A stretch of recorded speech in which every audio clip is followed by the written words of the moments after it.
All right, another point here. We've looked at several points before this. Unlike the Bible, let's see, we have some points that differ quite differently. It's amazing how the Bible is so accurate. The average person can rule it out or rule it in. They don't need some conflict between Varnas and Hare Krishna or all these other people here. They just decide for themselves because the language supports corroboration or not, supports whether or not you have confidence in it. So unlike the Bible, Hinduism is not based on logic. No critical viewpoint is permitted. A dictatorial and cruel religion that is not based on reason, with a caste system that causes arbitrary and cruel persecution and punishment. So we're looking at assigning different duties and occupations for different Varnas, treating Brahmins as superior no matter what, how badly they behave, women as unequal. Now we go treating different Varnas as unequal for legal purposes. The Hindu law, as codified by Manu, is based on the principle of inequality. The punishment for a particular crime is not the same for all Varnas. In fact, the punishment varies depending on the Varna of the victim, as well as the Varna of the person committing the crime. For the same crime, the Brahmin is to be given a mild punishment, whereas the Shudra is to be given the harshest punishment of all. Similarly, if the victim of a crime is the Shudra, the punishment is mild and the punishment is harsh in case of the victim is a Brahmin. For example, if a Brahmin is awarded death sentence, it is sufficient to shave his head. But Kashiti, Vaishya, and Shudra are to actually die. If a Kashvitra, Vaishya, and a Shudra repeatedly give false evidence in a court, he is to be punished and expelled from the kingdom. Whereas the Brahmin is not to be punished at all, he is to be only expelled. If a person has sexual intercourse with a consenting woman of his own Varna, he is not to be punished. But if a person of a lower Varna has sexual intercourse with a woman of higher Varna, with or without her consent, he is to be killed. If a Brahmin forces a Dwaja to work for him, he is to be punished. But if a Brahmin forces a Shudra to work for him, whether by making or not making payments to him, he is not to be punished because Shudras have been created only for serving Brahmins. If a Brahmin abuses a Shudra, he is to be fined mildly, but if a Shudra abuses a Brahmin, he is to be killed. On the other hand, even if a Brahmin kills a Shudra, he is merely to perform penance by killing a cat, frog, owl, or crow. Thus, a Shudra is to be killed for abusing a Brahmin, whereas a Brahmin is to be let off lightly even if he kills a Shudra. Such is the unequal justice of Manusmriti. In fact, the system of graded inequality seems to be the very essence of the Varna-vyavastha system, whether it is the choice of names or the manner of greeting or the mode of entertaining guests, or the method of administering oath in a court, or the process of taking out the least little thing, the funeral procession. At each and every step in life, from birth to death, this system of graded inequality is to be applied and observed. I wouldn't even put this stuff in writing. Manu does not even spare the rates of interest on a loan.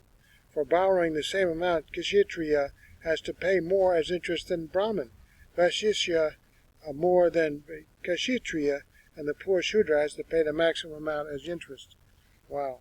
And they go for this. So prohibiting intermarriage between different Varnas. According to Manusmriti, Dvija ought to marry a woman of his own Varna. A woman of the same Varna is considered best for the first marriage. However, a Dvija may take a woman of inferior Varna as his second wife if he is overcome by sexual passion. But Manu strongly disapproves of Brahmins and Kshatriyas taking a Shudra, a woman, even as their second wife. They become Shudra if they do so. Wow. Supporting untouchability is also a part of the scheme of social stratification outlined in the Manusmriti. Manu clearly mentions that Brahmin, Kshatriya, and Vaishya, collectively known as Dvija, and the Shudras are the four Varnas. There is no fifth Varna. He explains the origin of other castes by saying that they are Varna Sankara castes, that is to say, castes originated due to the intermixture of different Varnas, both in Anuloma, upper Varna male, and lower Varna female.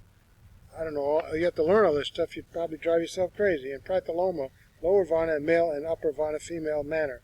For example, Nishad caste is said to have originated from Anuloma relationship between Brahmin male and Shudra female, whereas Chandala caste is said to be owing to its origin to Pratiloma relationship between Shudra male and Brahman male, female.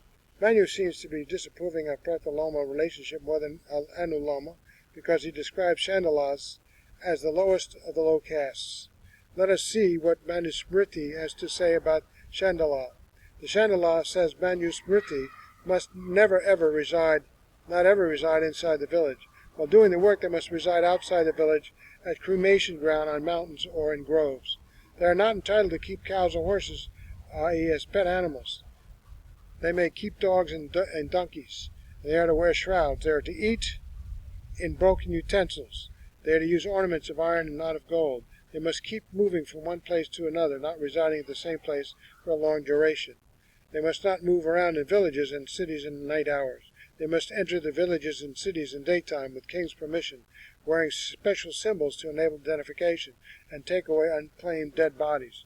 Moreover, how is the religious person to deal with the Chandala? He must not have any social intercourse, marriage, inner dining, whatever, with them. He must also not talk to or even see them. He may ask servants, apparently Shudras, to give them food or in broken utensils. So, a lot of nonsense here. Granting divine and religious sanction to Varna-vyavastha. Manu gives divine and religious sanction to Varna-vyavastha by claiming our divine origin. You can just claim it for the Varnas as well as for the Manusmriti and demanding unquestioning obedience of it. Wow. That's the need of a revolution there. So that completes my exposition of Varna-vyavastha. I want to explain in particular that my exposition does not contain any exaggeration at all. The reader may check each and every statement by comparing the original Manusmriti in order to satisfy himself or herself. For it's a rude awakening when you decide, if you're enamored of this religion and then you read the rules and regulations, heaven forbid you should be in a lower caste. I cannot help if the system is so unjust and so out of tune with our existing values that even an objective exposition reads like a severe condemnation. Well, this guy doesn't have to tell me this. I reject Varna-vyavastha because it is irrational, unjust, undemocratic, being opposed to the democratic and human values of liberty, equality, and fraternity. The Varna-vyavastha is opposed to all the value of liberty as it denies the freedom to choose one's own occupation and marriage partner to one and all. Everyone must join the occupation of his Varna and must marry within his Varna. Similarly, it denies the freedom to study to the Shudras, and women in particular. Given that Dvija must study the Vedas before he studies anything else. Otherwise he becomes a Shudra. Wow. Incidentally, according to Manusmriti, there are several ways by which a Brahmin or a Dvija may become a Shudra, but there is no way by which a Shudra may become a Brahmin. A Shudra must always remain a Shudra. What is worse, the Chandala is even denied the freedom to reside in a place of his choice or to wear clothes and ornaments of his choice. He is not even free to keep pets, animals of his choice. The conflict between Varna-vyavastha and the value of equality is more than obvious. As I mentioned earlier, the system of graded inequality seems to be the very essence of Varna-vyavastha. It denies equal respect to all in society. It denies equality before law. It denies equal access to marriage partners. It denies equal access to jobs. The occupation of teachers and priests, for example, is reserved exclusively for Brahmins. Finally, it also denies equal access to education and knowledge. A Brahmin, according to Manu, must not teach the Shudra and women, even if he dies with his knowledge without imparting it to anybody. On the other hand, if anyone studies the Vedas on his own, he or she will go straight to hell. Wow. The Varna-vyavastha is most unfair to the Shudras and the untouchables. They are denied respect, knowledge, power, and wealth. They are denied access to occupations considered respectable, just as they are denied access to men and women of upper Varnas for marriage. The Shudras are virtually reduced to being slaves of the Brahmins, in particular the Dvijas in general, whereas the untouchables are regarded as outcasts, beyond the pale of the society. The women are generally treated as sexual objects and as unfit for being independent and free. As far as fraternity is concerned, we must not expect it to exist in a society. which is so unequal and unjust. A Shudra's waist is to be branded, or his buttocks are to be cut only because he occupies the same seat as the Brahmin. The religious are not to talk or even look at Chandala. Intermarriage is prohibited. Manu seems to be the most eager to prevent intermixing of the Varnas. Thus, the Hindus' social order is based on the isolation and exclusiveness of the Varnas. The Manusmriti not only outlines a totally undemocratic and unjust social system, but also gives divine religious sanction to this man-made social institution of Chaturvanya. Some Hindus, including apparently learned thinkers and writers, smugly wax eloquent about Hinduism being the most tolerant and liberal religion of the world. I just heard that last week from a guy sitting at the table right here at Balboa Park. Is there any other religion which sanctions slavery and untouchability? Is there any other religion in which only persons born in a particular caste, Brahmin, are entitled to become priests? Slavery is not peculiar to India or to Hinduism, but carrying it to the extremes of untouchability and granting it divine and religious sanction is peculiar to Hinduism. Similarly, some Hindus may be tolerant, just as some of them are intolerant, but Hinduism or Hindu religion is not tolerant at all, either socially or intellectually. Manusmriti, for example, clearly says that anybody who argues critically and logically about Dharma Shastras ought to be ostracized. Non-believers, including freethinkers, rationalists, and Buddhists, are not to be entertained respectfully as guests, though mercifully they may be given food.